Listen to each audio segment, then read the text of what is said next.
Ever wish you could breathe new life into your Tableau dashboards?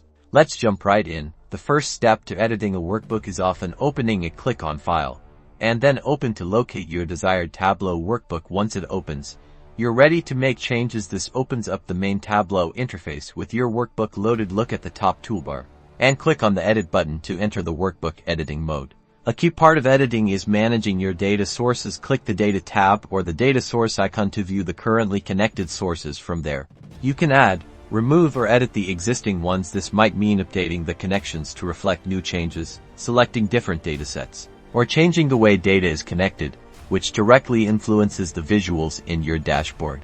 Ready to refine a visualization? Select the sheet or dashboard you want to adjust. If it's a worksheet, you'll see the fields and shelves to adjust elements like titles, labels, and chart colors. Simply double-click on the item you want to change. For example, to alter the title, double-click on the current title, and then type the new one. Customize chart shapes, colors, and sizes. These all contribute to making your view both informative and visually appealing.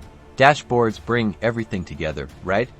Editing a dashboard can involve rearranging sheets, adding text, filters, and interactive elements. Add filters to give users more control to slice and dice data. This can be customized by clicking on the specific element that you would like to edit. This is where you can refine the overall presentation. Feel free to remove them or update existing ones. Finally, don't forget to save your changes.